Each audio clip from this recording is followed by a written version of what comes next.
Tere hommikust kõigile! Ma loodan, et teil on olnud mõnus hommik ja kohvinautlejad on saanud oma esimesed kohviringid ka tehtud. Tänast päeva alustame päris suure ampsuga. Räägime psühhiaatriast kriiside ajastul. Olen tänulik Eesti arstide päevade korraldusmeeskonnale, et nad tegid Eesti psühhiaatrite seltsile pakkumise tulla täna siia kõnelema. Mitmete teemade seast, millest tundus vajalik rääkida, langes meie valik lõpuks sellisele kuumale teemale nagu psühhiaatrite roll vaimses tervisekriisis. Oma kolleegidega vesteldes olen vahel tajunud, et psühhiaatri töö jääb tihti somaatilise meditsiini arstidele natukene arusaamatuks. Võib-olla oleme selles osas iseendale karuteene teinud. Psühhiaatri osakonnad on sageli somaatilise meditsiini osakondadest eraldi. Alles mõnda aega tagasi olid meie haiguslood lukustatud, nii et teised arstid ei saanudki teada, mis võlukunstiga seal psühhiaatri kabinetis tegeleti. Ja kui tõele au anda, siis ega ma ise poleks ka üldarstiks saades osanud väga hästi kirjeldada, et millega siis psühhiaater oma argipäevas tegeleb, kui ma ei oleks eelnevalt Seevaldis töötanud. Niisiis tundus mõistlik astuda kõigepealt samm tagasi ja natukene mõtiskleda, et kes see psühhiaater on.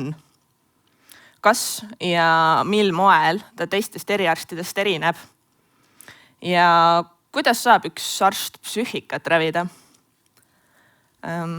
Oma sessiooni lõpetuseks peatume natukene ka stigmal kui väga olulisel osal vaimse tervise kriisis ja püüame mõtestada ka arstkonna rolli selles.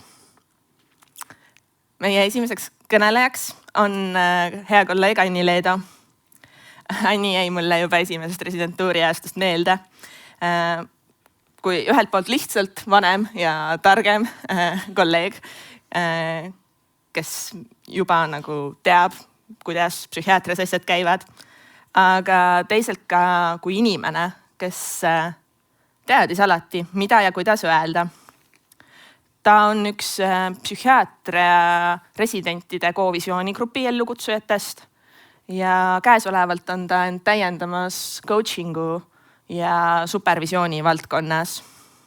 Seega tean, et Anni on suurepärane inimene rääkimas psühhiaatrite kõige olulisemast töövahendist, milleks on kliiniline intervjuu.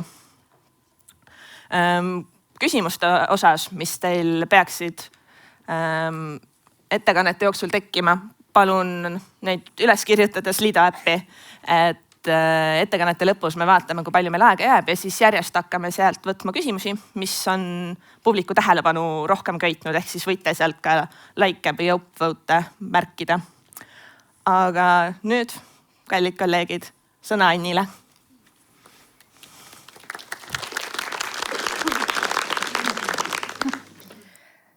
Tere! Tore on näha, et teid siia nii palju on kogunenud. Mind huvitab üks asi, et kui palju on siin psühhiaatria erialaga seotud inimesi. Tõstke korraks käed. Aha. Ja ütleme psühhiaatria erialaga mitte seotud inimesi. Suurem osa. Ma loodan, et kõik kuulajad saavad vähemalt mõne mõttetera siit minu sõnavõtust kaasa, mida kodus siis ja tööl ka edasi katsetada ja proovida, et midagi praktilist. Kliiniline intervjuu on võimas tööriist. Ta võimas tööriist nagu nelivedu. Ta on psühhiaatri töös keskne ja seda eelkõige olude sunnil, sest need andmed, mille põhjal me otsuseid teeme, pärinevad tihtipeale sellistest subjektiivsetest allikatest nagu patsient ja tema omaksed. Ja lõpuks on ta vilunud arstidel selline poolautomaatne oskus nagu autosõit, et enam ei pea pidurile ja sidurile ja gaasile mõtlema, vaid see toimub orgaaniliselt.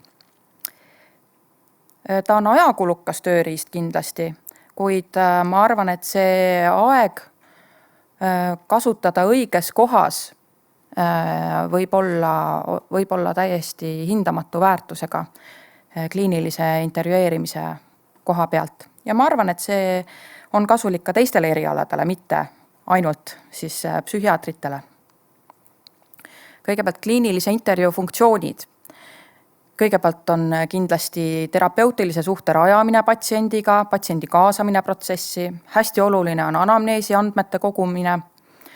Samuti kujuneb esialgne arusaam nii patsiendi olemusest ja üldisest mõistmisest kui ka siis esialgne hinnang ja diagnoosihüpotees. Pannakse paika terapeutilised eesmärgid, selle järgi raviplaan ja joonistuvad välja ka praktilised probleemid. Ja juba kui patsient tuleb ja hakkab arstiga rääkima, siis natukene tema valu ja ärevus leevenevad. Et kliinilise intervjuu abil aitab arst ka lootust hoida, sütitada lootusrikkust patsiendis ja tagada ka ravitöö järjepidevuse. Ehk kui on tore arst ja kutsub tagasi ja arvab, et see on vajalik, siis ikkagi patsient tuleb sinna. Tänases ettekandes vaatame väljamõeldud näite põhjal, doktor Mati siis, et ütlen, et kogu seos tegelikkusega on juhuslik ja see on kõik välja mõeldud. Vaatame, mis olukorras võiks doktor Matil siis kliinilise intervjueerimise oskusest kasu olla, kuidas seda õppida, mida konkreetselt õppida ja mis kasu ta sellest saab. Ja mis hinda Mati siis peab maksma. Ja teeme lõpus ka väikese kokkuvõtte, et mis olukordades kliinilise intervjueerimise oskusi, neid ampse kasutada ja vaatame üle, et kellele ja mis olukorras. Mati lugu. See on doktor Mati. Ta ei ole psühhiaater. Ta on mingi teise erialaarst, see pole üldse oluline, mis erialaarst või on üldse üldarst. Ja ta on oma töös päris pädev. Tal on head tingimused haiglas, kaasaegsed, tasemel meeskond, kes teda toetab erinevate spetsialistide näol, kes on küll ülekoormatud, aga tõesti hea. Kui Mati ütleb kliiniline intervjuu, siis tema mõtleb just nendele funktsioonidele. Tal on vaja patsiendi andmeid, ta loob ravisuhte patsiendiga, kujundab enda arusaama, mõtleb, et mis uuringute plaan võiks olla, mis võiks olla esialgne diagnoosihüpotees, vaatab, mis probleemid seal esile kerkivad, paneb paika ravi eesmärgid koos patsiendiga, teeb raviplaani ja samamoodi siis tajub ka, et ta leevendab patsiendi kannatusi ja ta astub kergemal sammul uksest välja. Ja loodetavasti tuleb tagasi, kui me ka kutsume. Patsient ei mõtle, et tema läheb kliinilist intervjuud nüüd andma. Tema läheb arstiga rääkima. Ja temal on hoopis teistsugused mõtted peas. Kas ma usaldan seda arsti? Kas mul on turvaline? Kas mind sunnitakse tegema midagi, mida ma ei soovi? Kas arst saab mu peale pahaseks? Üldiselt on doktor Matil hästi. Tuleb oma tööga tasemel toime. Aga vahepeal jätab patsient midagi väga olulist rääkimata. Mõnikord suisa luiskab näiteks ravimite tarvitamise kohta. Või valgub oma jutus nii laiali, et jõuab juba naabrimehe koerani otsapidi oma jutuga. Või ei järgi ravi. Ja mõnikord doktor Mati nagu ei saagi aru, et mingi imelik tunne jääb sisse või ta ei saa aru, mis toimub tegelikult. Ja vahepeal patsient lihtsalt kaob ära. Kutsume tagasi, mõtleme oma peas plaani valmis, mis me nüüd edasi teeme, keda ei tule, on patsient. Ühel päeval juhtus Matil nii.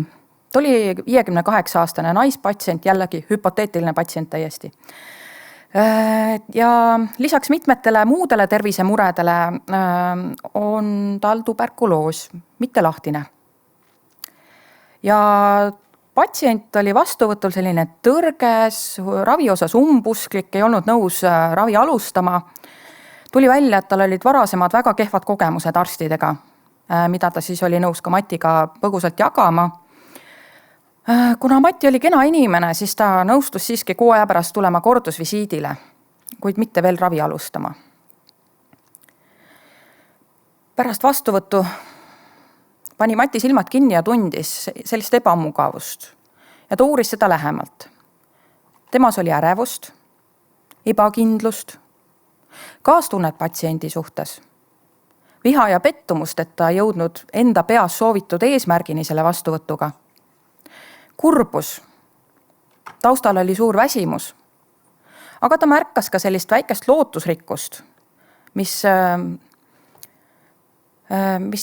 siis tekitas temas sellist tervislikku jonni.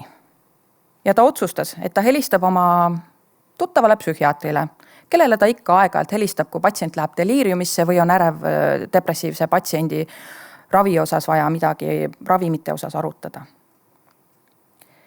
Rääkis ära, et juhtus nii, käis selline patsient, mul olid segased tunded ja üldse sellistes olukordades on mul keeruline, mida ma teen? Mis ma teha saan? Psühhiaater ütles, et mina selles olukorras arendaksin oma kliinilise intervjueerimise oskusi. Tore ümmargune asi. Psühhiaatrid räägivad ümmargust juttu sageli, kui mitte küsida otse. Ja kuidas seda siis teha? Katsetada, vaadelda, teha järeldused, katsetada uuesti. Kolbi õppimise tsükkel. Ikkagi Mati ei jäänud vastusega rahule. Palun aita. Anna mulle midagi siin ja kohe, palun midagi praktilist, mida ma saan kohe hakata rakendama. Hea küll, alustame missiooni kliiniline intervjueerimine. Pastakad valmis ja sõidame. Et meie missioonil on 3 etappi. Kõigepealt kontakt patsiendiga, teisena olulised küsimused ja 3. etapp on empaatia. Siin on mitmeid radu, kust kaudu minna ja igaüks saab valida sellise raja, mis talle just parasjagu sobib. Kõigepealt kontakt patsiendiga. Terapeutilist suhet iseloomustab emotsionaalne kaasatus ehk siis selline kontakt, engagement inglise keeli. See tähendab sellist turvalist ja usalduslikku õhkkonda ja sellist austustunnet ja see tavaliselt kasvab ajas patsiendi ja arsti vahel. Ja sujuvus ehk blending on siis käitumuslikud ja emotsioonidega seotud märgid sellest kontakti kvaliteedist ja selline sujuvus ja loomulikkust, mille järgi saab siis hinnata seda engagementi kvaliteeti. Ja kui ei suju, siis üldiselt on sellel 3 põhjust. Kas teeb arst midagi, mis paneb patsienti end ebamugavalt tundma? Tuleneb see patsiendi psüühilistest ja psühholoogilistest protsessidest? Sageli mõlemat. Kui on kehv kontakt, siis on mul põhjust kahelda nendes saadud andmetes, sest kui mulle inimene ei meeldi, siis ma ei jaga oma delikaatset isiklikku infot väga lahkelt ja heldelt. Ja kehv kontakt ennustab ka leiget huvi arsti ravisoovituste või ravikoostöö jätkamise osas. Kõigepealt esimene viis, kuidas kontakti patsiendiga uurida. Seda saab ise hinnata, kuidas mulle tundub sellise sisemise termomeetri abil. Arstid on öelnud, et kui sujuvus on hea, siis neile tundub, et see on rohkem nagu vestlus, mitte ristküsitlus või ülekuulamine, see kliiniline intervjuu. On olemas sujuvus ja kui ma tõesti tunnen, et ma usun patsiendi valu, mitte ei arva, et see on tal peas kinni või mingisugune ettekujutlus, et tahaks nagu silmi pööritada. Või siis tunnen kergendust, just nagu tahaks ohata pärast patsiendiga vestlemist. Ja olen ka ise rohkem huvitunud ja kaasas. Selliste märkide järgi näiteks võib hea kontakti ära tunda. Teine võimalus, saab otse küsida, kuidas sul oli täna minuga vestelda? No mõnikord pakuvad patsiendid konstruktiivset tagasisidet versus jah, hästi. Et selline mitte väga usutav viisakas vastus. Et siinkohal on oluline ka selline mitteverbaalse info lugemine. Et kui patsiendi vastust ei ole selline veenev, siis võib uuesti küsida, see on uus võimalus saada ikkagi see aus peegeldus patsiendi tajutud kogemusest. Et sa tundud veidi kahtleva oma vastuses. Kas on midagi, mis ma ütlesin või tegin, mis võis mõjuda ebamugavalt? Või siis on vastupidi, et endale jäi tunne, et ma kangutasin patsiendilt neid vastuseid välja. Ja pärast küsin, et kuidas sul oli täna minuga vestelda. ei, super hea, väga hästi. Et seal võib olla ka mingisugune põhjus taga ja eriti psühhiaatrid leiavad sealt palju viiteid mingitele psüühikaprobleemidele. Näiteks võib olla tegemist sotsiaalse retsiprooksuse vähesusega või näiteks on tegu negatiivse sümptomaatikaga kroonilise psühhootilise häire puhul või vajab raviskeem ümberkorraldamist, kuna ravimid näiteks teevad patsiendi vähem tundlikuks ja selliseks natukene vähem teravaks. Et see on ka oluline info. Kolmas viis on kasutada mõõdikuid. See on üks variant, et siin on välja toodud 3 sellist parameetrit. Patsiendi ütluste kestus ehk kui pikalt patsient ühele küsimusele vastab. RTL ehk kui kaua aega võtab vastuse andmine küsimusele, kui kaua ta ootab enne vastuse andmist. Ja siis kui palju intervjueeritav katkestab arsti enne küsimuse esitamise lõppu. Ja neid parameetreid võib vaadata nii patsiendi poole pealt kui ka arsti poole pealt. Ja siin joonistuvad välja erinevad mustrid. Näiteks, kui patsient on väga napisõnaline, vastab lühidalt, võtab kaua aega enne vastamist ja segab sageli vahele, kuna arst sai üldse varasti aru tema jutust, siis võib öelda, et see kontakt ei ole väga sujuv. Et võiks proovida midagi teisiti teha. Ja teiselt poolt, et kui patsient räägib hästi pikalt ja vastab hästi kiiresti küsimustele, et üldse ei mõtle, kohe ütleb. Ja segab sageli vahele. Ja mitte eelkõige sellepärast, et arst sai kuidagi valesti aru, vaid et ta püüab ülipüüdlikult oma mõtet selgeks teha arstile. Et sageli on näha, et seal taga võib olla ka särev patsient, histriooniliste joontega patsient või siis suisa hüpomaanias või maanias patsient, et see on selline näiliselt hea sujuvus ja siinkohal on hea sellist mustrit märgata. Ja oluline ei ole just niivõrd, ütleme, see kindel näitaja, kui nende muster ja dünaamikaga. Et loomulik on see, et alguses on patsient napisõnalisem, usaldus on väiksem ja siis see ajapikku kasvab. Ja esimene märk patsiendi edukast kaasamisest on patsiendi ütluste kestus. Ehk siis see hakkab vaikselt pikenema ja on leitud, et seda märgatakse enne, kui patsient ja arst ise sellest aru saavad. Et see on üks selline mõõdik ja need mõõdikud ei ole sellised ülitäpsed, aga nad on lisavahendid, mida saab kasutada kombineeritult siis näiteks nende 2 eelmisega, et kontakti kvaliteeti hinnata. Teiseks viisiks arendada oma kliinilise intervjueerimise oskusi ja lihvida neid on tähelepanu pöörata küsimuste tüübile. Näiteks, kui palju ma küsin kinniseid, kui palju lahtiseid küsimusi. Kinnised küsimused on tavaliselt siis kas-küsimused. Et need ei anna väga laia võimalust vastata ja võib jääda mulje sellisest ristküsitlusest ja üsna kuivast sellisest nagu küsimustikust. Kuid see ei tähenda, et need on halvad. Kõik on tasakaalu küsimus ja väga hästi sobivad kas-küsimused nõusoleku küsimiseks, mingi teema lõpetamiseks, kas on veel midagi, mis on siinkohal oluline mainida, mingi asja täpsustamiseks. Ja miks küsimused samamoodi, et need panevad natukene patsiendi sellisele kaitsepositsioonile, et ta peab oma seisukohti kas õigustama või vaidlema, eriti miks sa oma ravimeid ei võta. Et kirjeldage, kuidas teil on õnnestunud regulaarselt ravimit tarvitada ja on teil tekkinud mingisuguseid negatiivseid toimeid või positiivseid toimeid. Mitte, et kas te kasutate unehügieeni põhimõtteid või et miks te ei kasuta neid, vaid kirjeldage, kuidas te olete püüdnud oma kiiremat tuinumist soodustada. Et seal on tooni vahe. Teiseks võimaluseks on nii küsimuste, häälitsuste kui lausetega juhtida vestlust.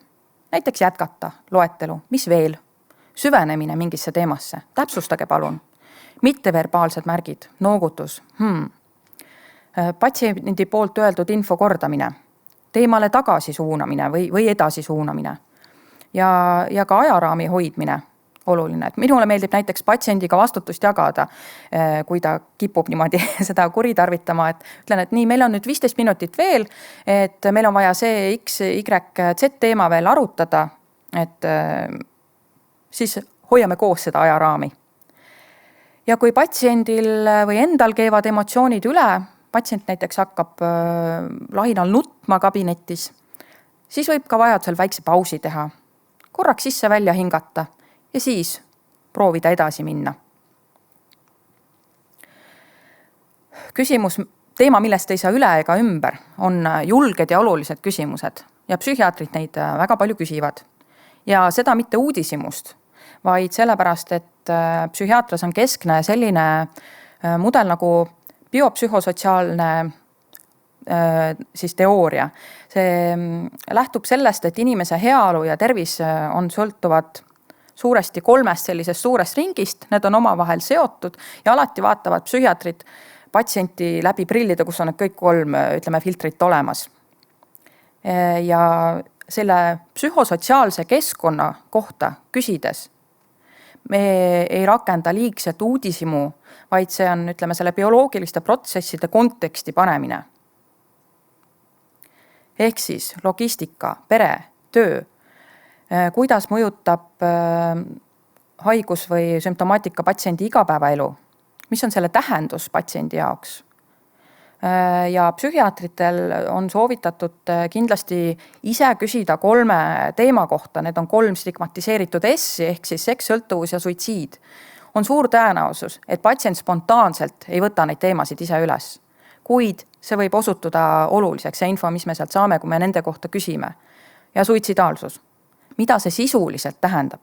Kas see tähendab seda, et jah, patsient tunnistab, et tal on suitsiidmõtteid olnud, et kas ta korra tööle minnes oli nii väsinud, et mõtles, et issand, kui ma korra keeraks rooli niimoodi kõrvale, et mul ei oleks kahju, kui nagu juhtuks minuga midagi või et ma olen nii kurnatud ja väsinud, et lihtsalt sellise mõtte tasandil korraks välgatas läbi või on inimene müünud maha kogu oma maise vara ja kirjutab juba hüvastijätu kirju. Et siin on väga oluline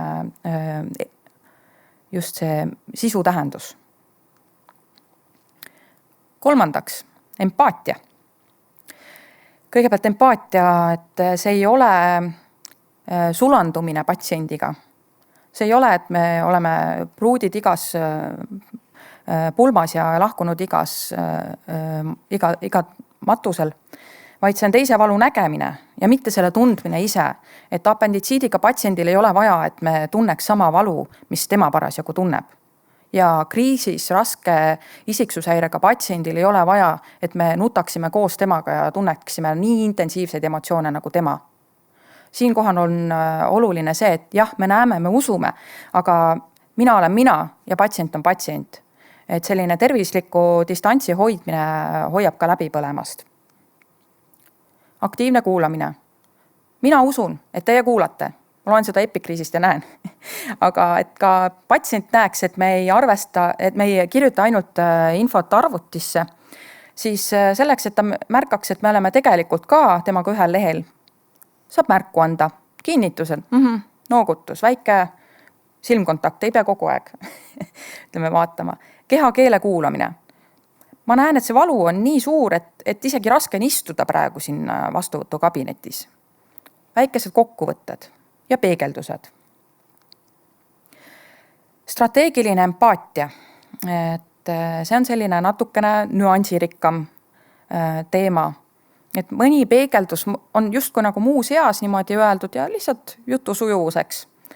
Aga mõnel peegeldusel on totaalselt suur mõju ravi suhtes. Et kas ta siis näiteks suurendab oluliselt, issand, see arst tabas praegu oma ütlemisega naela pea pihta. Või ta pani täiesti mööda ja siis on kohe näha, et kuidagi läheb patsient kinniseks ja on ebamugavus õhus. Et siin kohal on 2 teemat, mis ma katan, on interpersonaalne distants ja empaatia jõulisus. Interpersonaalne distants tähendab seda, et empaatia puhul üks suurus ei sobi kõigile. Et see tähendab seda, et me peame kõigepealt natukene mõtlema sellele, et kui kaugel on see optimaalne kaugus patsiendist. Et see ei tähendab, mida empaatiliselt me oleme, seda parem kontakt on. Ei. Kui patsient on ärev, hirmul, või on tal arstidega halb kogemus, on tal paranoilisus selline iseloomujoonena või on suisa paranoia seoses prodroomi ja psühhoosiga, siis ei tasu empaatiaga väga jõuliseks minna. et kui see juhtub, siis tavaliselt sellisel patsiendil ärevus tõuseb ja ta reageerib kas põgenemise, tardumise või suisa võib ka rünnakuga olla. Ja seda tuleb strateegiliselt mõelda, et kui tugevaks ma need empaatilised peegeldused krutin. Ja seda saab teha näiteks 2 parameetri abil. Kõigepealt väitekindlus. Et kõigepealt, kui kindel olen väite õigsuses, mis järgmisena tuleb, et kas ühel pool on see, et tundub nagu on selline hüpotees ja teisel pool ma olen raudkindel, et ma taban naelapea pihta, nii on. Ja kõik, mis sellele järgneb, sellel on palju suurem mõju kui selline, tundub nagu, et läks. Ja ükskõik, kas me siis paneme täppi või mööda, sellel on suurem mõju. Teiseks, vaistlik omistamine, et kas me lihtsalt kordame patsiendi sõnu. Mul on valus. Jah, sul on valus. Või siis võtame sisu kokku lühidalt ja anname sellele täpsema tähenduse ja ütleme näiteks, et su põlvevalu on röövinud sinult nii hobid kui ka töö tegelikult. Et see annab kohe suurema jõu sellele peegeldusele. Aga jällegi, see on strateegiliselt vajalik siis sättida. Ja lisaks saab muidugi mängida ajastuse, sageduse, pikkuse, näoilmete, kehakeele, hääletooniga, empaatiliste häälitsustega. Ja Mati katsetas. Mati katsetas uutmoodi strateegiliselt empaatiat, kraadis oma kontakti patsiendiga ja küsis olulisi küsimusi. Ja 3-4 kuu pärast ta tundis, et ta on teises kohas, ta on nagu teisel tasemel kuskil. Ta leidis aarde. Ta sai paremad andmed, patsiendid olid rohkem kaasatud, oli mõnusam kontakt ja seeläbi ka endal põnevam ja rohkem töörõõmu eelkõige just sellest osast, et tore on patsiendiga suhelda. Ja patsiendid tulevad korduvvastuvõtudele tagasi ja mõnikord sai ka, kuna usaldus oli suurem, jätta ära ebavajalikke protseduure, mis esialgu kas patsiendile või arstile tundusid vajalikud. Aga kõik see tuli ajahinnaga. Kui aega läheb rohkem, kus siis on võit? Võit on paindlikkus. Valik kasutada oskusi seal, kus vaja. Näiteks kui infoallikas on põhiliselt anamnees, nagu on psühhiaatrias, kui on asjaolud segased, sageli psühhiaatrias, kui on suhted keerulised, peaaegu alati psühhiaatrias ja psühhosotsiaalne taust mängib suuremat rolli, seda nagunii. Ja psühhiaatrite igapäevane põhiline tööriist on 4 vedu. Ja nemad otsivad andmeid selliselt vahelduvalt pinnaselt, mis on kohati raskesti läbitav ja nemad sõidavad džiibiga ja kulutavad palju kütust ehk aega. See ongi meie töö iseloom. Nad oskavad ka jalgrattaga muidugi sõita või maanteel. Kui on vaja, siis kriisiolukorras tegutsevad teistmoodi, aga põhiline tööriist on meil džiip. Kui arst sõidab natukene siledamal teel, siis baasioskustest enamasti piisab 4 ratast ja mootor ja sõidab. Aga hea kliinilise intervjueerimise oskus aitab mõnikord keerulistest oludest välja nagu 4 vedu. Et mõnikord tuleb see Subaruga ise mudast välja. Vaatasime täna siis doktor Mati näitel keerulist ravisuhet. Vaatasime, kuidas kolbitsükli abil praktiliselt rakendada neid ampse, et kõigepealt kogeda, siis vaadelda, teha omad järeldused ja uuesti katsetada. Siis vaatasime kontakti, kraadimise võimalusi kas ise patsiendilt või siis parameetrite abil. Vaatasime üle olulised küsimused, kinnised lahtised küsimused versus ja siis järgmisena olid juhtivad küsimused ja häälitsused ja laused ja viimasena siis julged ja olulised küsimused. Ja viimasena vaatasime empaatiat, mis see on ja kuidas seda siis rakendada. See annab paremad ravisuhted, paremad andmed, parema koostöö, parema tulemuse, kuid see on ajakulukas. Ja kokkuvõttes võiks seda kasutada siis, kui on anamneesi andmed põhilised asjaolud segased, suhted keerulised või on psühhosotsiaalsel taustal oluline roll. Ja mina usun, et hea kliinilise intervjueerimise oskus muudab iga arsti paindlikumaks. Aga kui kallis on siis arsti aeg? Mina arvan, et õiges kohas ja õigel ajal koos oskusliku kliinilise intervjueerimisega on see aeg hindamatu. Ja aitäh, minu aeg on läbi.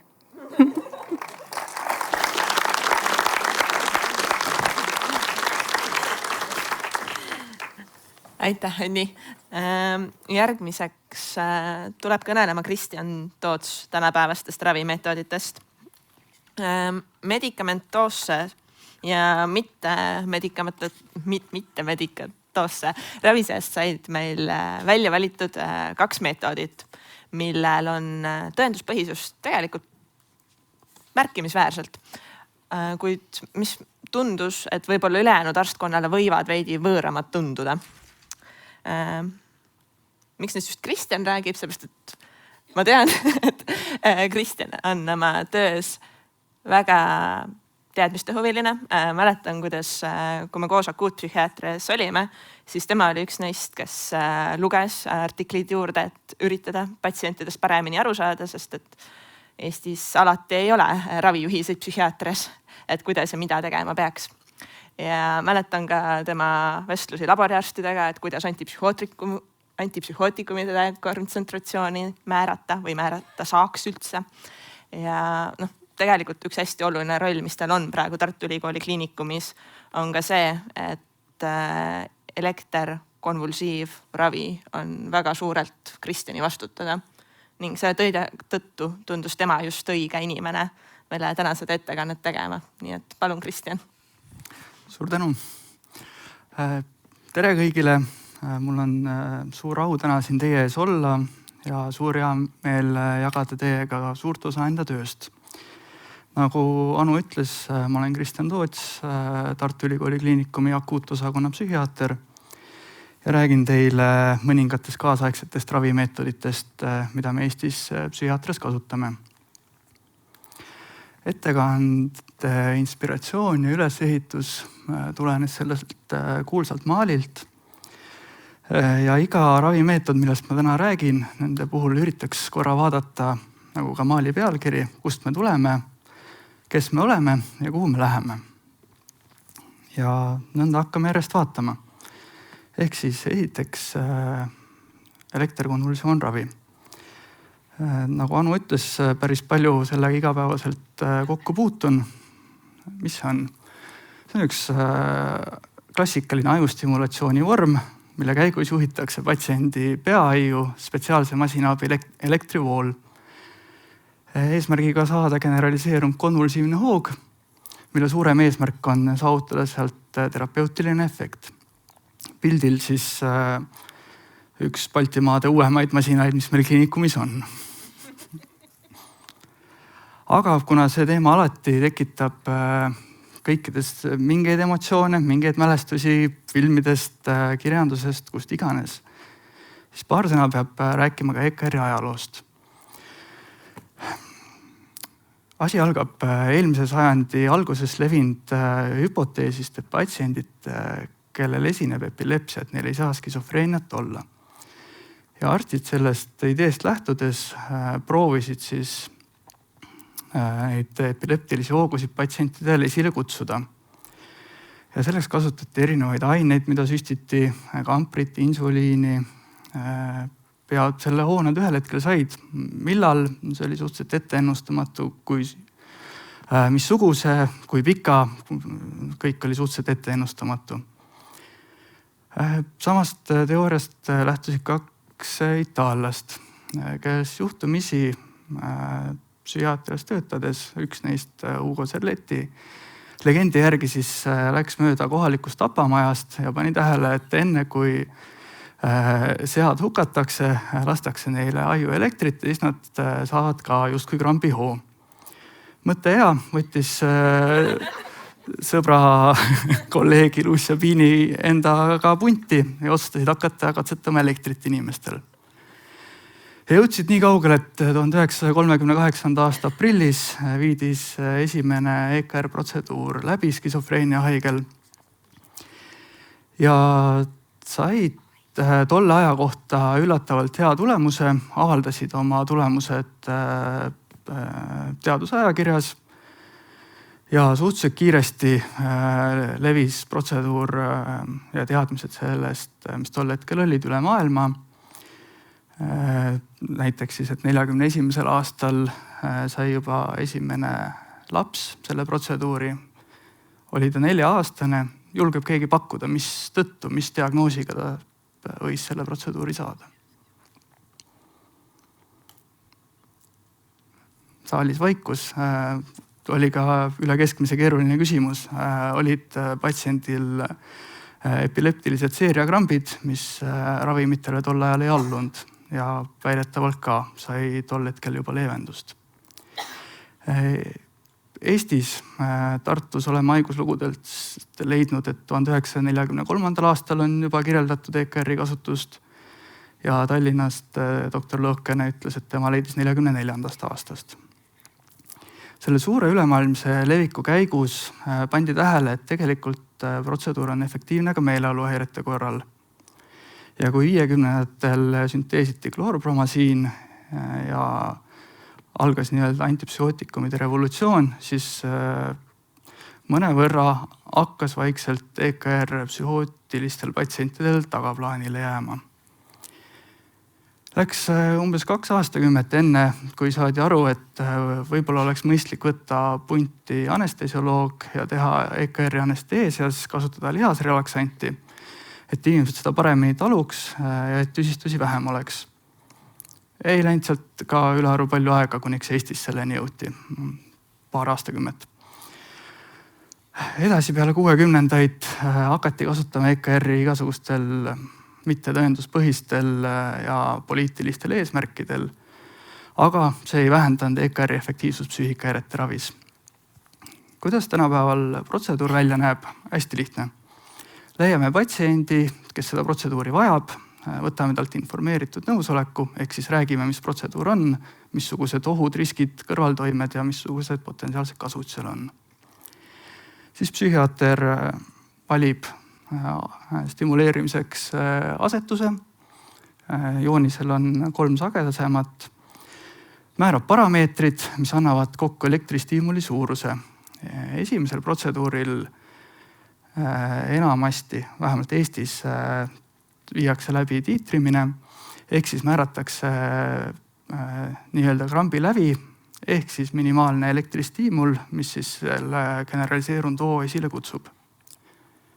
Protseduuri kabinetis pannakse külge hunnik igasuguseid juhtmeid, et jälgida elulisi näitajaid, samal ajal ka ajutegevust.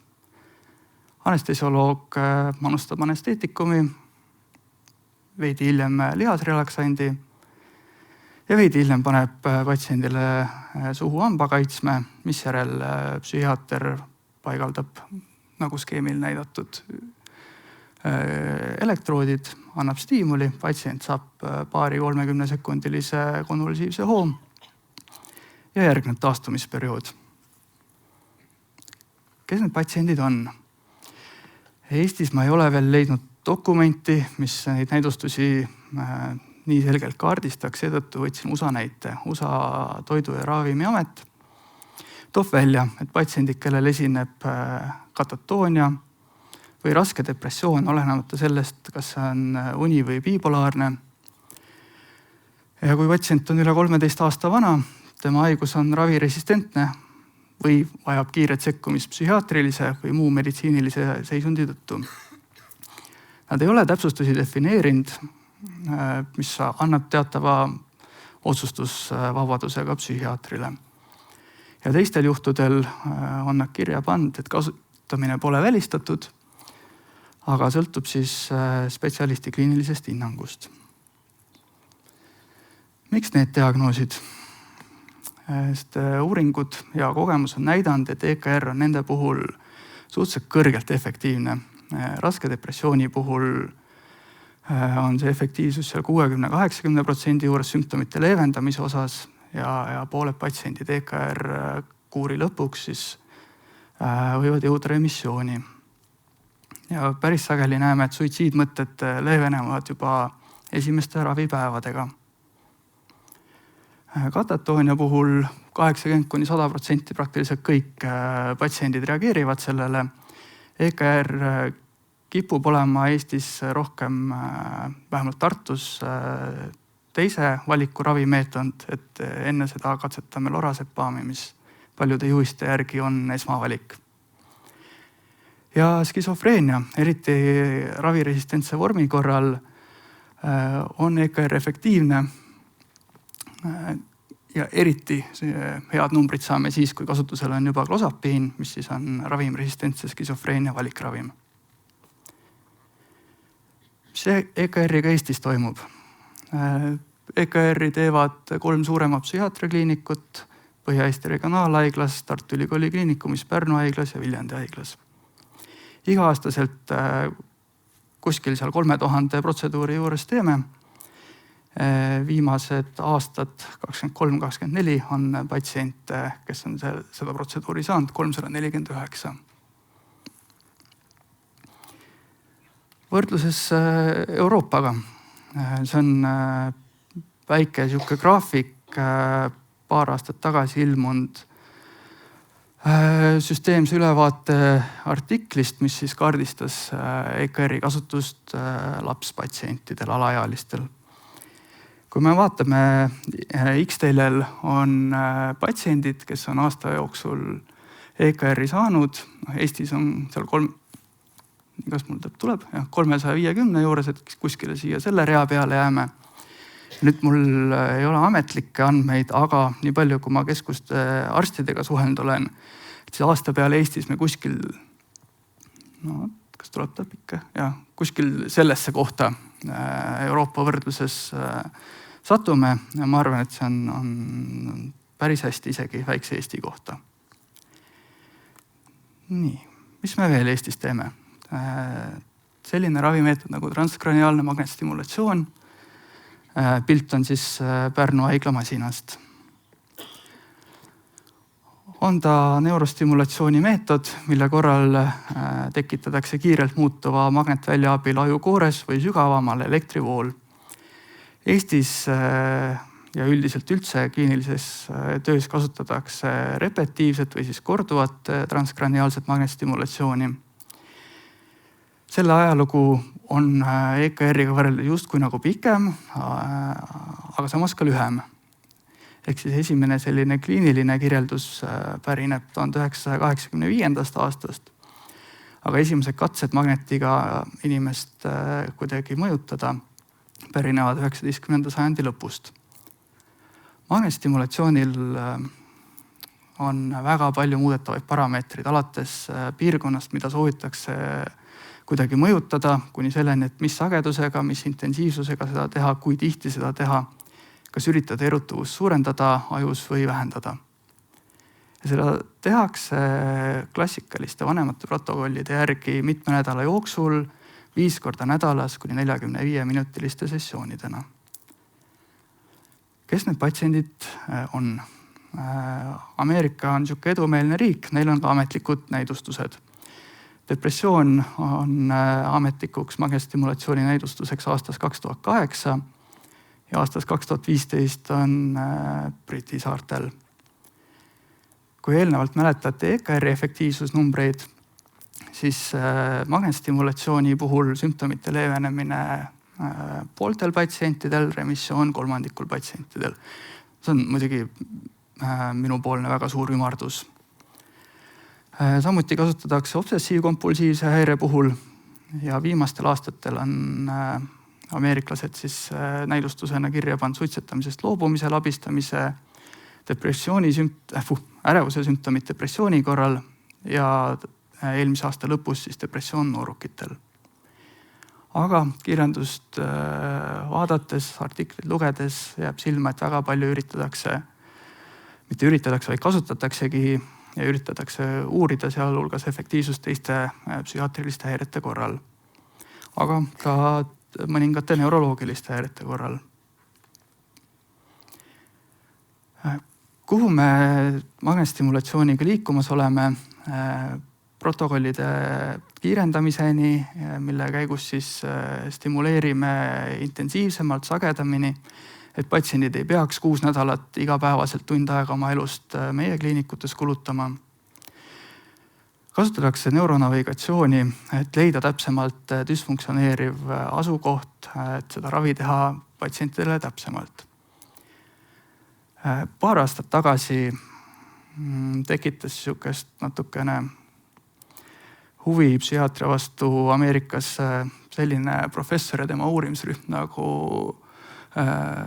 professor Nolan, kes on ka pildil. ja tema töötas Stanfordi ülikoolis välja oma protokolli, kus nad siis kasutasid ka neuronavigatsiooni ja kõige raskematel depressiooniga patsientidel. Uuringugrupp oli küll suht väike, aga kõigil sai 2 nädala jooksul sümptomite sellise leevenemise, et olid nad remissioonis. Ehk siis tulevik tundub selles osas põnev. Eestis on minu teada masin 3 kliinikus, Pärnu haigla psühhiaatriakliinikus ja Toompargi vaimse tervise keskuses Tallinnas ja Tallinnas ka Sensuse psühhiaatria ja psühhoteraapia keskuses. Pärnu haigla eelmisel aastal pilootprojektina seda testis, oli neil 47 patsienti, kes protseduuri said, kokku tehti 940 protseduuri ja saavutati sellised mõõdukad kuni head efektid. Nii, järgmine meetod, transkraniaalne alalisvoolu stimulatsioon. Meetod siis, mille korral nõrga alalisvooluga üritatakse kortikaalset erutuvust moduleerida, mõjutada membraani potentsiaale neuronitel, sealjuures aktsioonipotentsiaale mitte vallandamata. Protseduur on ohutu, väheste kõrvaltoimetega ja hästi talutav, mistõttu teda saab kasutada ka nendel juhtudel, kui antidepressandid ühel või teisel põhjusel ei ole kasutatavad. Näidustused psühhiaatrias, eelkõige depressioon täiskasvanutel. Just seetõttu, et depressiooniga patsientidel sümptomite hulka, sümptomite raskusastet protseduur muudab ja seda positiivses suunas. Slaidil siis doktor Margus Lõhukese artikkel, kus vasakul pool on depressiooni raskusaste enne protseduure ja paremal pärast protseduure. Ehk kõik raskusastmed mingit sorti leevenduse sümptomitele saavad. Aga kasutatakse väga paljude teiste seisundite, teiste näidustuste puhul. Päris palju on evidentsiga insuldijärgsest taastumises, kui lasta PubMedi andmebaasi sisse sõna transkraniaalne alalisvoolu stimulatsioon, siis väga palju tuleb sealt ka sellest insuldijärgse taastumise kohta erinevaid metaanalüüse. Ühesõnaga, uurimine on päris intensiivne ja kaldub päris palju ka psühhiaatriast väljapoole. Et siin ühed viimased, mis ma leidsin, ka hüpertensiooniravis, sportlastel sooritusvõime suurendamiseks, lihtsalt tavainimestel kognitiivse võimekuse suurendamiseks. Kui efektiivne ta nende juures on, seda saate kõik ise uurida, kellel huvi on. Eestis aastas sinna 10 000 protseduuri kanti on asi jäänud. 2023. aastal sai 728 patsienti ja eelmisel aastal siis 80 patsienti rohkem. Mis on huvitav, protsentuaalselt päris palju nihkumist on perearstikeskuste poole selle protseduuri raames. Nii, ja viimane sama grupi ravimeetod, mitteinvasiivne uitnärvi stimulatsioon, on vaikselt Eesti turule tulemas, patsiendid juba katsetavad seda. Klassikaliselt kirurgilise meetodina on ta näidustatud näiteks epilepsia ja ravimresistentse depressiooni ravis. Aga mitteinvasiivselt siis on 2 enamlevinud stimuleerimiskohta. Üks on kõrvaküljest, see on FDA näidustusega opioidvõõrutussümptomaatika leevendamiseks ja kaela pealt siis kobarpeavalude ja migreeni leevendamiseks. Kuid on ka psühhiaatrilisi häireid, mille osas on uuringuid tehtud, depressioon, ärevushäired, posttraumaatilise stressihäire. Meie kliinikus on patsiente, kes on seda proovinud ja nad on andnud sellist tagasisidet, et on nad saanud leevendust oma ärevusele, patsiendid ja ka osakonna õed on saanud leevendust oma kroonilistele peavaludele. Aga võib-olla üks niisugune huvitavamaid nüansse, et ebastabiilse piirialase isiksushäirega patsiendid subjektiivselt on öelnud, et neil on väiksem bensodiasepiinide vajadus. Miks see niisugune huvitav koht on? Eelkõige sellepärast, et on uuritud nendel patsientidel ravimgruppide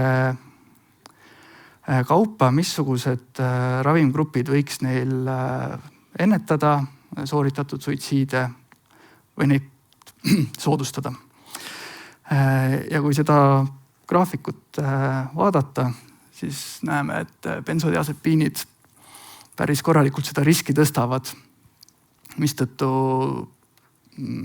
tasub võib-olla ka sellel uitnärvi stimulaatoril pilku peal hoida, et mis järgnevad uuringud näitavad. Nii, ja ettekande teine pool, skisofreenia ravi. Tegemist kroonilise psühhootilise häirega, kuidas ravime psühhoosivastased ravimid ehk antipsühhootikumid, hästi lihtne. Väike ajatelg, suhteliselt aastate poolest on seda raske lugeda, aga ravimi nimed enam-vähem loetavad ja on nad siis valdavalt Eestis müügil olevad preparaadid. 50-ndatel sünteesiti kloorpromasiin, pandi tähele, et sellel on päris asjalikud antipsühhootilised efektid ja hakati järjest asja uurima ja teisi ravimeid sünteesima. Toimisid nad psühhoosi vastu peamiselt läbi dopamiin 2 retseptori blokeerimise ja seetõttu andsid ka päris omajagu kõrvaltoimeid. Aeg läks edasi, leiti, et kui sinna punti panna juurde serotoniini retseptorite mõjutamine, siis tulid uued ravimid ja neid hakati nimetama A-tüüpilisteks antipsühhootikumideks, eelnevat gruppi tüüpilisteks ehk esimeseks põlvkonnaks ja teist gruppi siis A-tüüpiliseks. Tuli välja, et neil on omad suhteliselt keerulised kõrvaltoimed ja ajapikku ravimtööstus areneb, jõuti vahepeal 3. põlvkonna nimetusega ravimite juurde aripiprazol ja kariprasiin, mis siis on dopamiini süsteemi osalised agonistid. Kuhu edasi minna? Ameerika näitel 2016 pimavanserin, mis peamiselt läbi serotoniini süsteemi oma mõju avaldab. Näidustus number 1 on Parkinsoni tõvega seotud psühhoos. 2019 lumateperoon ka tunduvalt rohkem serotoniini süsteemile kui dopamiini süsteemile. Ja eelmise aasta lõpust xanomeliin koos trospiumkloriidiga, mis siis peamiselt avaldab efekti läbi muskariin ergiliste retseptorite. Ehk siis liigume skisofreenia ravis sellest dopamiini retseptorite blokeerimisest natukene eemale. Aga tegemist kroonilise haigusega ja krooniliste haiguste ravis on teatud probleemid. Kuna ravi on pikaajaline, ravimeid peab võtma iga päev, skisofreenia patsientidel vähemalt, osadel teistel haigustel ka on kaasnevad kognitiivsed probleemid ja seetõttu on raskused neil raviskeemi jälgimises. Doktor Leedo juba natukene rääkis, kuidas me intervjueerimisega saame patsientide ravisoostumust suurendada. Aga see vahepeal ei ole nii efektiivne, kui me loodame. Artikkel, süsteemne ülevaate artikkel ja metaanalüüs aastast 2025 jaanuarist. Vaadati kardiovaskulaarhaigusega patsiente, kui paljud neist võtavad korrektselt oma ravimeid. Antiagregante, väga ümardatult 3/4 patsientidest võtavad korrektselt. Statiinidega juba kehvem lugu ja hüpertensiooniravimitega võib asi veel kehvem olla. Aga võib ka statiinidest nõks parem olla. Psühhiaatrias oleme suhteliselt sarnases kohas, võib-olla nõks kehvemas. Ja mis lahendused meil on? Pikatoimilised süstitavad antipsühhootikumid, eesti keeles kasutatakse ka depoopreparaadi nime, ülemine osa loetelust Eestis saadaolevad esimese põlvkonna antipsühhootikumid ja allpool siis teise põlvkonna omad. Enamus neist on kord kuus süstitavad, välja arvatud risperidoon, mida tuleb 2 nädala tagant süstida, ja olanzapiin, millel olenevalt suukaudsest annusest on kas 1 või 2 korda kuus vaja manustada. Paliperidoon ja aripiprasool on slaidil tärniga seetõttu, et maailmas on aripiprasoolil olemas ka 2 kuu pikkune depoosüst ja paliperidoonil 3, 6 ja peaks olema ka 12 kuune. Ehk siis 1 süst aastas ja psühhoos kontrolli all. Kõlab ju päris hästi. Eesti nii kaugel veel ei ole. Sinna läheb, ma arvan, päris kõvasti aega. Mida need depoopreparaadid meile andnud on? Soome uuring, mida teile näitan, ja leiti, et risk ravi lõpetamiseks depoopreparaadiga oli 67% väiksem kui sama preparaadi suukaudse vormiga. Väga hea, ravim on tõenäoliselt siis paremini talutav ja püsib kauem patsiendi organismis. Kas saame sellest mingeid kasusid? Soomlased ääretult tänuväärseid artikleid avaldavad sel teemal, neil on väga head andmebaasid, mille alusel nad andmeid koguvad. Ja on nad leidnud, et antipsühhootikumide tarvitamine võrreldes mittetarvitamisega märgatavalt vähendab haiguse ägenemise ja sealhulgas siis rehospitaliseerimise riski. Ja kui seda tabelit vaadata, siis ülemine osa valdavalt räägib depoopreparaatidest ehk nende puhul rehospitaliseerimise risk on veelgi väiksem.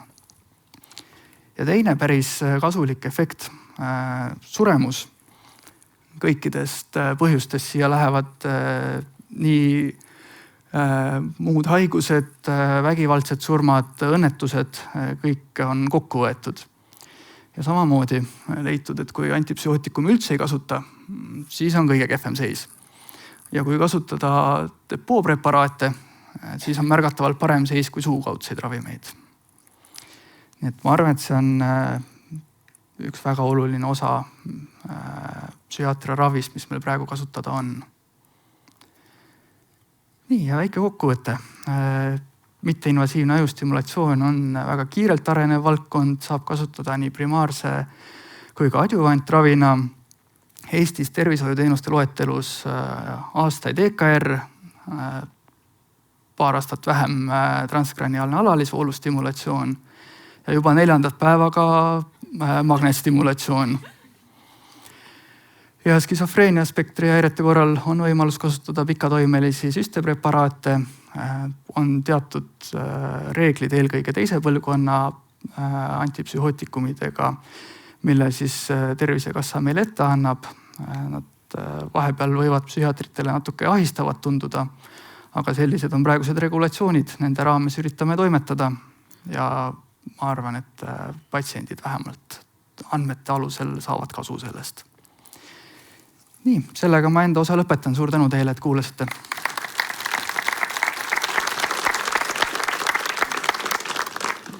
Aitäh, Kristjan. Meie tänase sessiooni viimaseks ettekandjaks on Pärnu psühhiaatriakliinikust Raine Pilli.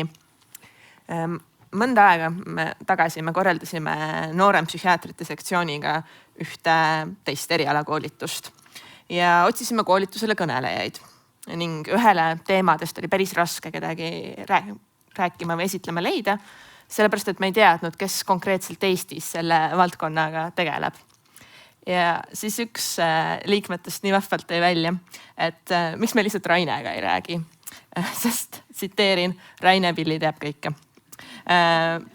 Jah, psühhiaatria valdkonnas on ta kindlasti üks tõsisemaid eriala entusiaste, valdkonna eestkõnelejaid ja lihtsalt ka väga kogenud koolitaja. Niisiis tundus igati õigustatud, et nõnda mitmetahulist ja keerulist teemat nagu vaimse tervise häirega seonduv stigma kannab ette ei keegi muu kui Raine. Nii et palun. Tere, kallid kolleegid. see sissejuhatus tundus nüüd natuke stigmatiseeriv. aga ju see nii mõeldud oligi. Ja selles mõttes, et huumoril on alati suur koht ka psühhiaatrias ja vaimse tervise valdkonnas, nii et seda ei maksa kunagi unustada. Aga stigma ja vaimne tervis loomulikult on midagi, mis on ajalooliselt ikkagi äärmiselt intensiivselt kokku käinud ja kuigi oleme jõudnud aastasse 2025 ja tahaks nagu loota, et äkki enam nii ei ole, siis päris seda teadet kahjuks rääkida ei saa. Aga miks on pealkirjas erinevad varjundid, et sellel on ka oma väike nüanss juures, mis siis jutust ehk välja tuleb. Nii et hakkame siis peale. Tegelikult ma mõtlesin, et äkki peaks üldse ainult ühe slaidi tegema, et on vähenenud, on alles. Aga siis ma mõtlesin, et nii lihtsalt ilmselt ei pääse, isegi mina mitte. Et mõtlesin siis, et vaatame siis sinna sellise väite sisse, et stigma on vähenenud, stigma on alles natuke lähemalt. Et muidugi see psüühikahäirete häbimärgistamine, et eks ta on ju kõige enam seotud hirmuga, mis on põhjustatud nii valedest arusaamadest, teadmatusest kui ka tegelikult sellest originaalse psühhiaatria algsest sisust, ehk siis ikkagi nii-öelda raske psühhootilise arusaamatu käitumismustriga inimeste nii-öelda panusest siis sellesse hirmu. See, et tänasel hetkel on psühhiaatria laienenud seda tüüpi psüühikahäiretest kaugemale ja et tegelikult võib öelda, et praegu valdav enamus tööst, mis me teeme, on ju mittepsühhootiliste patsientidega, et see teadmine ei ole ühiskonnas tervikuna veel võib-olla nii palju juurdunud, kui võiks olla.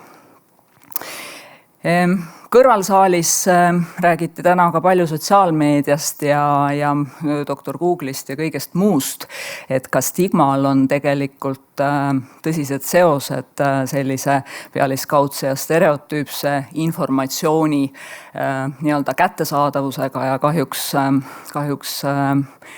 nii eriti sotsiaalmeedia, aga ka tavaline meedia selles osas karuteeneid tihti teeb. Ja siis, kui nüüd mõelda nii-öelda teise külje pealt, ehk siis nende teiste varjundite juurest, siis võib-olla viimased mõned aastad on hakanud psühhiaatrite mõtetesse tekkima sellised küsimused, nagu eelmisel aastal hea kolleeg küsis korra, et kas seda stigma saaks nüüd natuke tagasi keerata. Siis selle aasta sees tsiteerin väga häid kolleege. Anne Kleinberg on hiljuti öelnud, et on huvitav aru saada, kuidas on juhtunud see, et end tahetakse defineerida oma haiguse ja eriti psüühikahäire kaudu.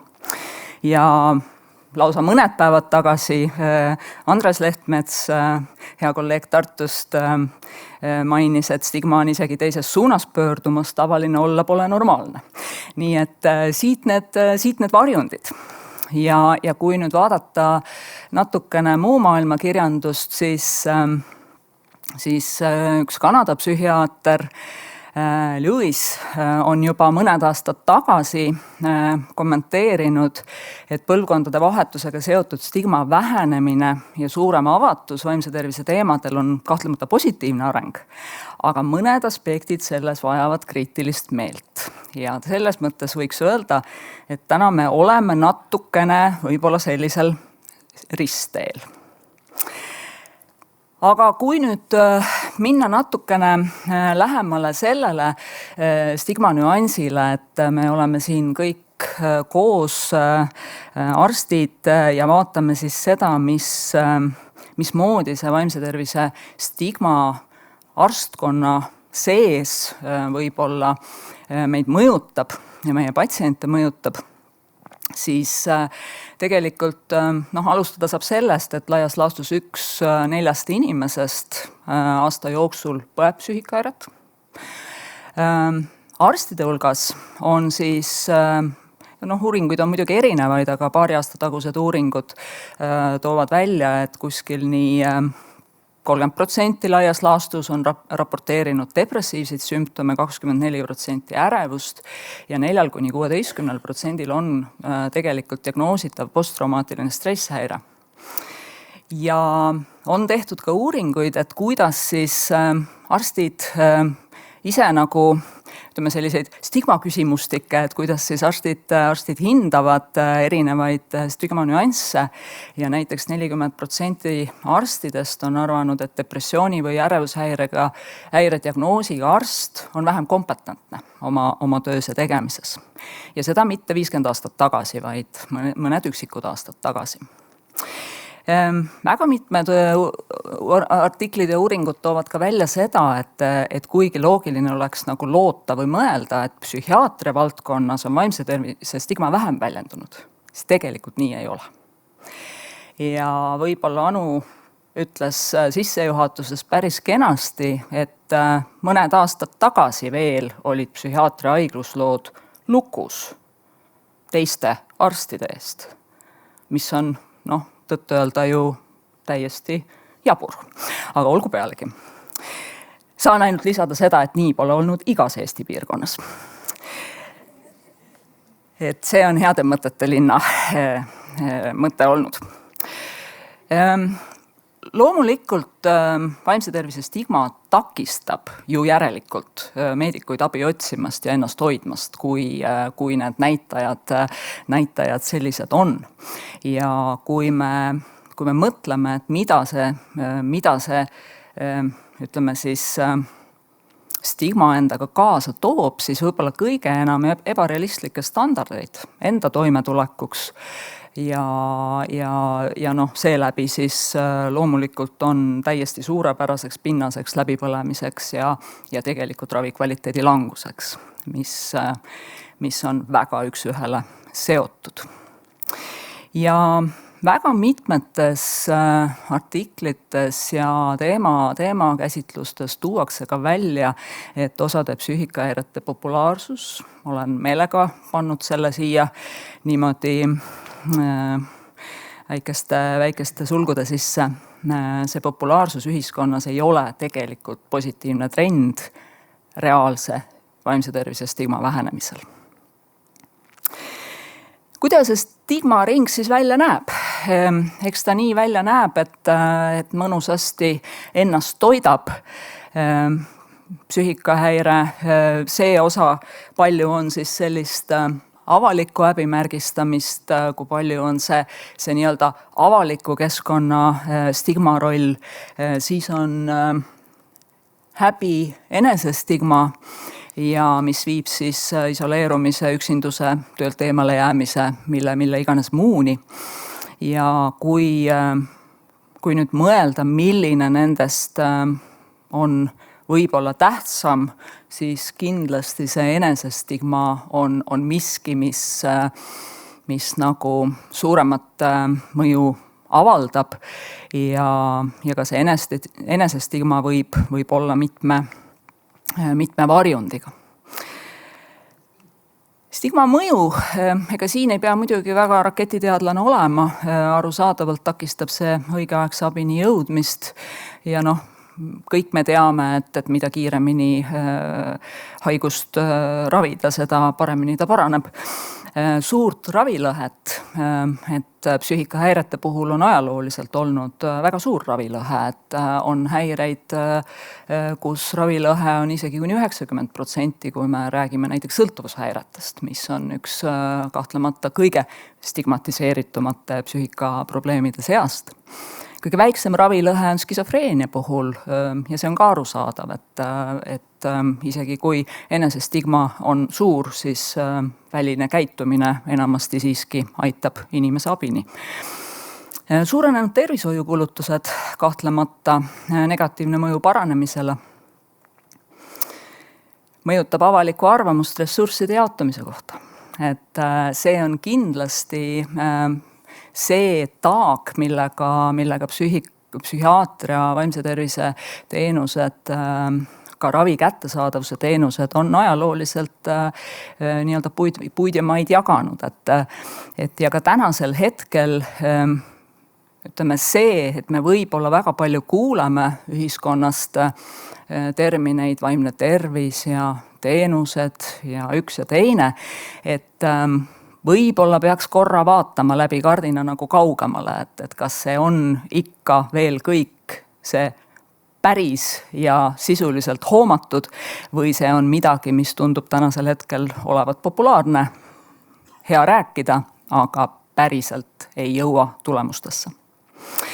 Ja patsiendiohutus, et kui me räägime stigmast rõhuga arstkonna tervise ja heaolu osas, siis me ei saa jätta rääkimata patsiendiohutusest ja siin on väga suured mõjud ja riskid paraku olemas.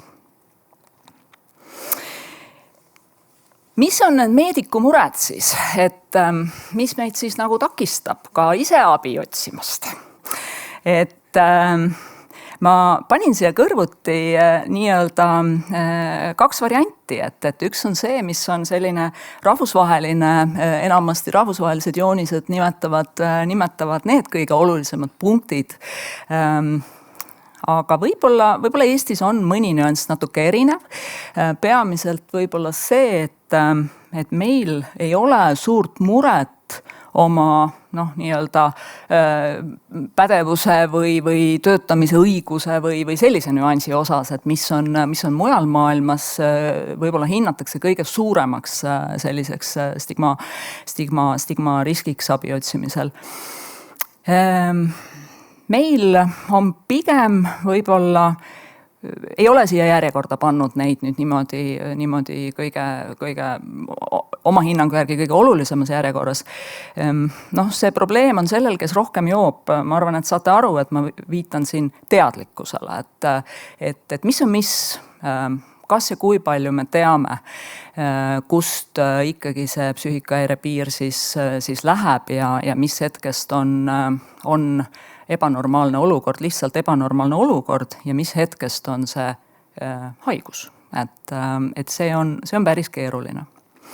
Enesestigma, see on kindlasti üks hästi-hästi jõuline osa, kes eile teatris käisid, said ka ilmselt sellest aimu, et kuidas peavad olema kahvel ja nuga paralleelselt ja täpselt ja nii edasi, eks ole.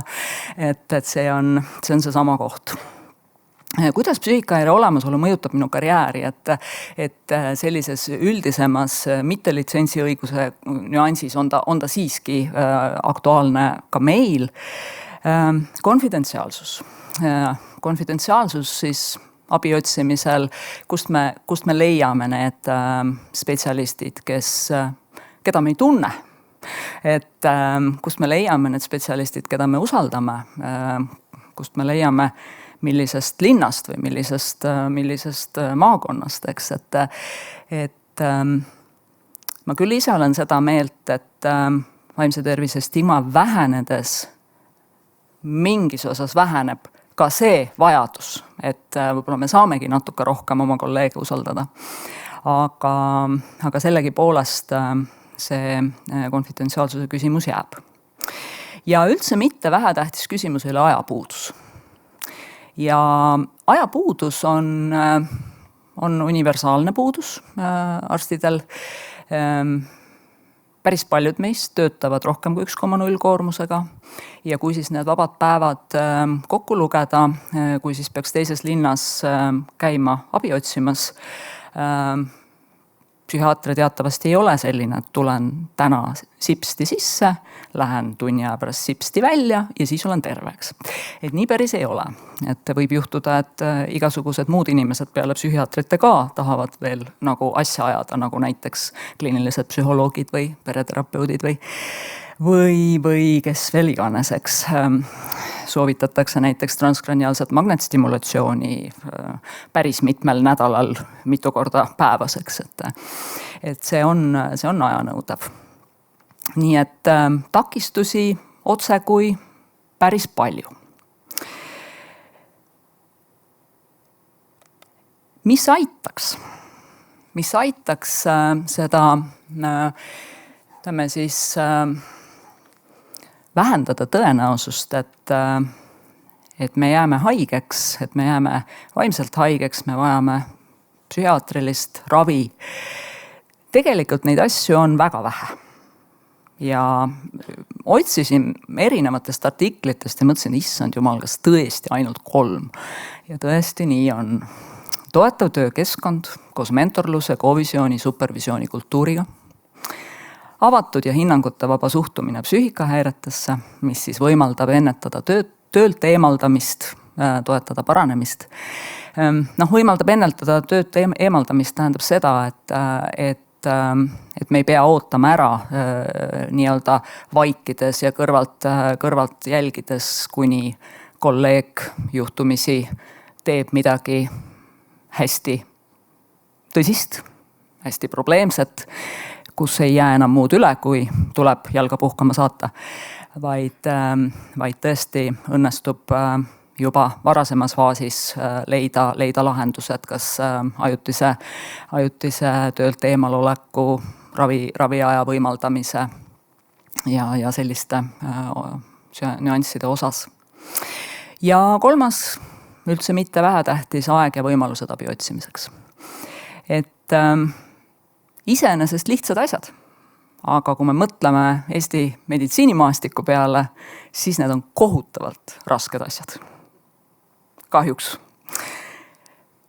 Mitte igal pool, aga siiski. Ja nüüd jällegi rääkides natuke nendest erinevatest varjunditest, ei saa jätta teemaks võtmata seda, et mis meil siis ikkagi tekitab segadust. Et miks meil on raske aru saada, et kumb meist rohkem joob, kas mina või patsient, eks. Et millal saab vaimse tervise negatiivsest tunnusest psüühikahäire? See on väga oluline küsimus. Ja kuigi ma tahaks siin ees seista ja öelda, et kõik Eesti psühhiaatrid teavad seda, siis ma pean kahjuks ütlema, et nii ei ole. Ka meie oleme väga segaduses. Ka meie oleme kohati ära hullutatud ja segadusse aetud, ehk siis see pendel kipub kõikuma ühest sellisest äärmuslikust küljest, et kõik me peame kõigega hakkama saama ja ühtegi haigust pole olemas, sinna külge, et teinekord normaalne eluraskus, võimatu olukord, mis põhjustabki sellist enesetunnet, ei ole tingimata haigus, vaid ongi ebanormaalne olukord iseenesest, eks. Kui me läheme sellele libedale teele ja kohati oleme läinud, kui me objektiivseid elu- ja arenguraskusi või mitte kõige soodsamate sellist isiksusjoonte kokkusaamist loeme psüühikahäireteks, siis me tegelikult kaotame raviefekti. Ehk siis me ei saa neid ravitulemusi, mida me ootame, et me saaksime, ja me ei saagi neid saada, sest meil ei ole nii-öelda ravialune kliinilise depressiooniga inimene, vaid meil on ravialune keegi, kellel ongi päriselt lihtsalt raskeks. Ja selle segase supi juures ei suuda me tingimata leida enam tõelise ravivajadusega isikuid. Et see on selline võib-olla üks kõige sellisem nukram lugu kogu selles psühhiaatrilise haiguste rägastiku kriisis tänasel hetkel. Loomulikult ravimite põhjendamatu tarvitamine tuleb mängu, kui me ei ravi alati inimesi, kellel on haigus. Sealt saame uued terviseprobleemid. Ja need niinimetatud populaarsete psüühikahäirete jõuline levik, mille taha paraku siiski teinekord peitub vajadus diagnoosiga lihtsustada või selgitada enda puudusi ja raskusi, kuuluda kuhugi gruppi, olla eriline või saada hüvesid.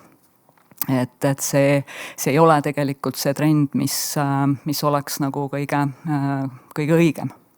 Ja selline stigma vähenemine, kus meil on teatavad populaarsed häired, mille omamine ja mille diagnoosimine tundub nagu inimestele isuäratav, et selline stigma vähenemine tegelikult paradoksaalselt tõsiste psüühikahäirete stigmat hoopis suurendab. Ehk siis see ei aita raskelt depressiivset inimest. Ja pigem võib ta suunata mõnda nii-öelda kliinilist psüühikahäiret põdevat inimest seletama oma raskusi nii-öelda populaarsema psüühikaprobleemiga. Nii et siit tuleb mängu see tajutud psüühikahäire küsimus, et mismoodi me ise ja loomulikult ka meie patsiendid, et kuidas me ikkagi ennast tajume, eks, et me teame ju tihti, et unehäirega isik ei taha vaadata unest kaugemale. Aga kui palju on olemas puhtaid primaarseid unehäireid? Hirmus vähe. Enamuse taustal on ärevushäire, meeleoluhäire, sõltuvushäire, mis iganes. Närvide rahustuseks või meeleolu tõstmiseks klaasikese või ka pudeli veini tarvitav isik ei arva enamasti enda alkoholiga probleeme olevat. Et nii ta kipub olema. Ja seda ka arstkonnas. Erinevate eluvaldkondade ülekoormusest kokku saanud keskendumisraskuste ja tööjõudluse langusega isik võib arvata, et põhjuseks on ATH ja ei miski muud. See võib nii olla, vahel ongi, aga mitte alati. Vähese empaatia, keerulise iseloomu, ebasõbraliku oleku, ülemuste suhtes vaenulikult meelestatud kolleeg ei vaata tihti endasse, vaid tajub ennast töökiusatult, interpreteerib tagasisidet posttraumaatilise stresshäirena. Taaskord nähtud. Taaskord kokku puututud ühel või teisel moel. Ja teinekord, kui psüühikahäiret ei diagnoosita, järgneb suur meelepaha. Nii nagu hea kolleeg Tallinnast ütleb, et psühhiaatriale on ikka aegade algusest aegade lõpuni määratud see roll, et neid, keda me tahame ravida, tuleb tuua turvamehega ja neid, keda me ei taha ravida, tuleb ära suunata turvamehega. Et julm, aga kohati päris õige. Ja siis ma mõtlesin lõpetuseks, et mida ma siis räägin, et kas ma räägin näidetest või ma räägin isiklikust tunnetusest ja otsustasin siiski valida isikliku tunnetuse teema, et näidetest rääkimine on võib-olla sellise auditooriumi sees siiski natukene liiga tundlik. 20 aastaga on palju muutunud. Võib-olla isegi 20+ aastaga, kui ma nüüd mõtlen, kui kaua ma psühhiaatris olen olnud. Just selle ütleme, stigma kontekstis ka nagu arstkonna sees.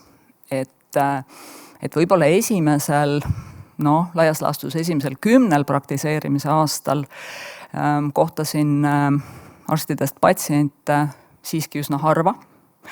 Ja kui nad hakkasid tulema, hakkasid nad pigem tulema ülikoolikursustelt, residentuuri aastatelt. Viimasel ajal on järjest rohkem ka vanema põlvkonna kolleege. Nii et ma ütleks, et see siiski on palju muutunud. Arstist patsient on keskmisest suurem väljakutse.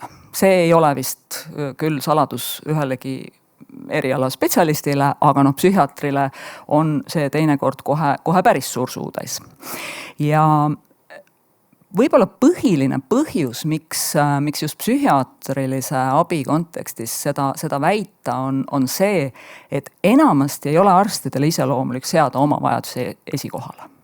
Aga kui me tegeleme vaimse tervise häire raviga, siis paratamatult see nagu suunamuutus peab nagu mingiks hetkeks, mingiks perioodiks ja loodetavasti ka natukene kaugemas edasises nii-öelda käitumismustris. See peab toimuma, sest vastasel juhul tühi kott ei seisa püsti, midagi ei ole teha. Ma ei tea, kas see on hea või halb uudis. Kõigile neile, kes ennast väga eriliseks tahavad pidada arstiametis, võib-olla ei ole nii uudis, aga tegelikult vallandavad faktorid on samad, mis tavapopulatsioonis. Me oleme kõik ühesugused. Ja ega või noh, ütleme siis, ma leevendan seda lauset võib-olla sellega, et väga sarnased on need vallandavad faktorid arstide, kohtunike, juhtide, prokuröride puhul. Läks paremaks. Enesestigma on päriselt väga kõrge. Et see ei ole mitte ainult see, mida artikkel kirjutab ja mille teemal saab filosofeerida, vaid see on päriselt see, mida ma oma patsientide puhul, arstidest patsientide puhul olen näinud. Ja sellega tuleb töötada eraldi, sest see annab nii-öelda edasiseks käekäiguks oma olulise komponendi, kui seda õnnestub ikkagi vähendada. Hirm konfidentsiaalsuse pärast peegeldab tihti töökeskkonna suhteid, aga isiksusomadusi ja põlvkondade vahelisi erinevusi, loomulikult. Aga see töökeskkonna suhete kvaliteet on siin hästi keskne küsimus. Et praktikas kukub välja niimoodi, et töökeskkonna toetus on tegelikult tihti kõrgem, kui patsient seda eelnevalt eeldanud on. Ehk siis, kui me jõuame selleni, et me saame neid asju käsitleda ja tuleb see julgus, et oma asjadest natukene kolleegidele peegeldada, siis selgub, et tegelikult ei ole midagi hullu ja tugi on olemas. Ajapuuduse tõttu otsitakse abi ka lähemalt. Ja see ongi võib-olla üks põhjus. Tavaline on ju see, et ongi hea pöörduda teise raviasutusse, ongi hea pöörduda teise linna, kus võib-olla on vähem kolleege, kellega nii-öelda külg külje kõrval tööd tehakse. Aga praktikas kukub see tänasel päeval tihti välja nii, et ajapuudus ongi omaette tegur ja tuleb abi otsida ka lähemalt. Ja siis muidugi isiklik tunnetus on ka see, et tehke minu sõnade, mitte minu tegude järgi. See tuleb mul teinekord mõttesse just siis, kui ma näiteks mõnel pühapäeval kolleegi vastu võtan. Et jah, aga nii on, eks. Hea, et vähemalt aru saan. Ja väga hea perearstist kolleeg, kellega ma selle ettekande teemadel rääkisin, ütles mulle seda, et me ikka hästi nii-öelda tõsiselt peaksime mõtlema kõikide nende eraldi sihitud vaimse tervise rõhutamiste kampaaniate peale, et tegelikult me peaksime ikkagi rääkima tervise kui terviku hoidmisest, sellepärast et vaimne tervis on üks osa meie tervisest, et nii nagu me käime jalutamas selleks, et kaal ei tõuseks või süda peaks paremini vastu, nii me läheme jalutama selleks, et oma pead mõtetest puhastada ja märgata mingeid ägedaid asju, mis mõne uue mõtte pähe toovad, et see selline ainult vaimse tervise nagu tähtsuse pedaalimine tegelikult on taaskord paradoksaalse ja sellise häiriva toimega. Kokkuvõtteks. Taaskord kasutan suuri sõnameistreid, et psühhiaatreid on vähe ja raske kätte saada, aga internetist leiab diagnoosi ja sotsiaalmeediast ravi, nii et nii nagu on kirjanik Murutar alles mõned päevad tagasi öelnud. Oluline on tegeleda töökeskkonna ja enesestigmaga, et need on need põhilised asjad, mis nagu arstide vaimse tervise kontekstis tegelikult kõige tähtsamad on. Ja tsiteerides Anne Kleinbergi, kõik inimesed ei ole võrdselt edukad ja kõigil ei ole ka võrdselt head kriisiga toimetuleku viisid. Osal läheb lihtsalt kehvemini kui teistel, aga osal vallandub psüühikahäire vajavad ravi. Ja tegelikult need viimased kehtivad ka arstide puhul. Me peame lihtsalt seda endale aru andma, meeles pidama ja mitte võib-olla alati kujutama ette, et kõiki sinilinde saab korraga püüda. Aitäh!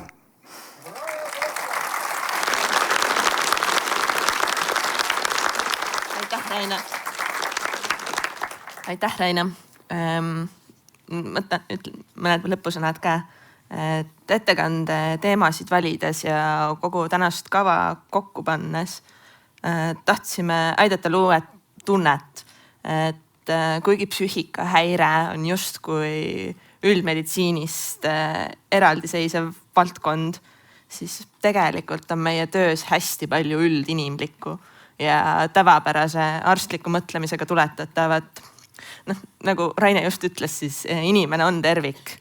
Nii tema keha kui vaim on selle terviku lahutamatud osad. Ja selle toetamises, nagu iga teinegi arst, jälgime me ravist tõenduspõhisust, kogume põhjalikult anamneesi, nagu ma usun ka kõik teie. Ja vastavalt sellele saadud infole siis koostame oma raviplaanid ja tegutseme. Üks mõte, mis mul eile õhtul pähe tuli, oli see, et vererõhuravi on väga oluline osa üldarstiks saamise teadmistes. Et põhimõtteliselt igaüks meist, kes on 6. kursuse lõpetanud ja lõpueksami teinud, võiks osata esmast ravi määrata ja raviplaani alustada. Et minu meelest oleks hästi ilus mõte, kui vaimse tervise osas ka sükest esmast abi oskaks iga arst pakkuda. Et miks mitte, miks mõte ei võiks nii olla. Aga kuna kell on palju, siis me väga palju küsimusi võtta ei saa. Et ma võtaksin ainult 2 kõige populaarsemat küsimust Slidost, mis on praegu olnud. Ja esiteks, vist on mõeldud Annile, aga teised võivad vastata, et kuidas aidata kolleegi, kes on selgelt läbi põlenud, kuid ei tunnista, see on Raine pigem, ei tunnista seda veel ise endale. Jah, tulge.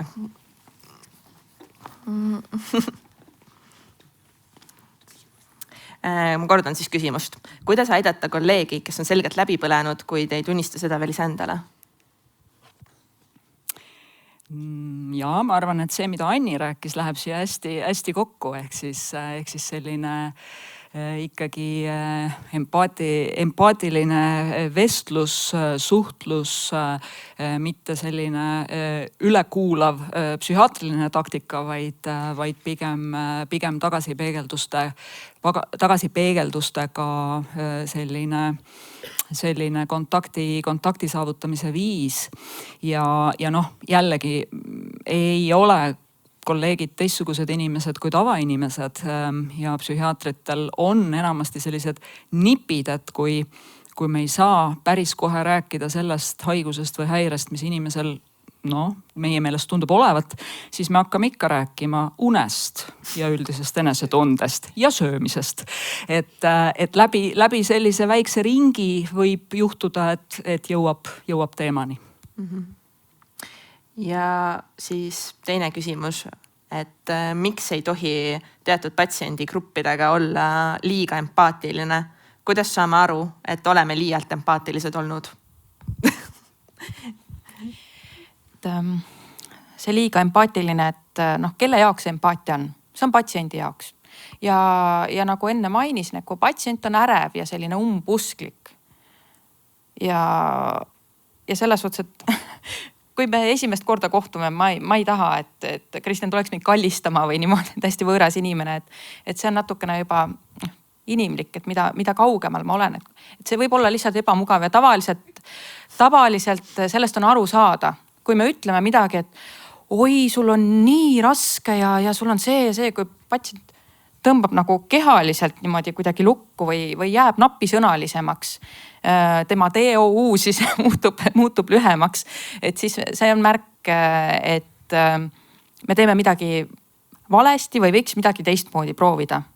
Et see tavaliselt, meil on sihuke hästi raske vastata, sest see on juba natukene selline autosõidu oskuse moodi, et ta nagu poolautomaatne, et sellele nagu ei mõtle iga päev.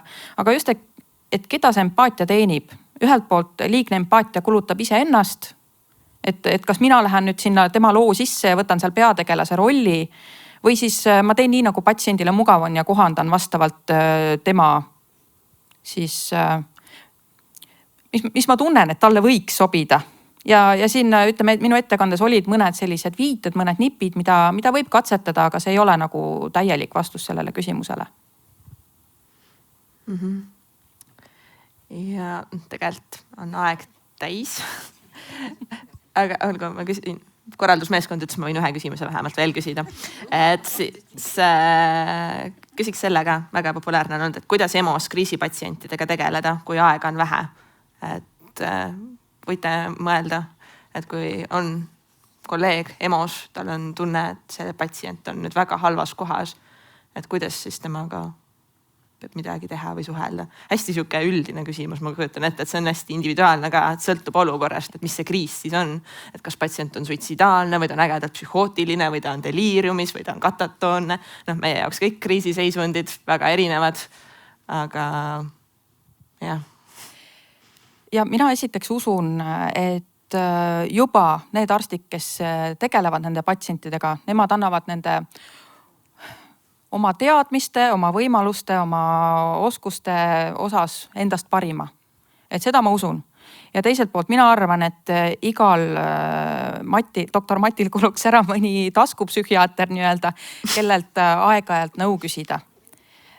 Või siis on ka võimalus, et nagu Raine ütles, et kovisioon, supervisioon, et väga palju vastuseid on tegelikult meil endal olemas, aga natukene on lihtsalt vaja aeg maha võtta ja mõelda nendele juhtumitele, mis on meile rasked, mis on need proovikivid ja isegi kui ma ei kasuta neid kõiki variante, kui ma tean juba, kuidas võiks mingis olukorras käituda, siis on mul suurem valik ja mul on juba näiliselt olukorra üle suurem kontroll. Seda on ka uuringutes näidatud, et ka näiline kontrolli suurenemine vähendab stressitaset. Ma lisan siia juurde selle, et igasuguses erakorralises olukorras tuleb alustada algusest. Ehk siis kõige tähtsamast, kõige olulisemast. Ja selles mõttes üks selline oluline nüanss sellise nii-öelda stigma vähendamise kontekstis on see, et ükskõik, kus teise eriala arst saab kokku patsiendiga, esimene asi, mida ta näeb, ei pea olema F-diagnoos, vaid esimene asi on see, mis on nii-öelda tema teema ja sealt edasi tulevad järgmised tegevused. Ja kui selle kari saab juba ületatud, siis on suur algus tehtud. Ja küsimus Kristjanile ilmselt, et kui FA ravis on ohutuim elekter ehk sekv, siis kas liigume olukorda, kus elekter ajule on ka üks ohutumaid ravimeetodeid, võrreldes ülejäänud ravimite kõrvaltoimetega? Nii, kas? Olen juba kuulda. Elame-näeme, eks aeg näitab, sest kõigi nende meetoditega on teatav kättesaadavuse probleem võrreldes ravimitega ja teisest küljest vähemalt EKR-i puhul on suurim efektiivsus ja kasutegur seal juures just rasketel psüühikahäiretel. Et tõenäoliselt ei hakka kerge depressiooni puhul EKR vähemalt asendama ravimeid. Ja siis viimase küsimusena võtaksin selle, et kas mentorlus ja supervisioon peaks olema kõigil erialadel, mitte ainult psühhiaatres. Mis te arvate? Jaa, aga mina leian, et supervisioonil on väga suur vahe. Meeletu.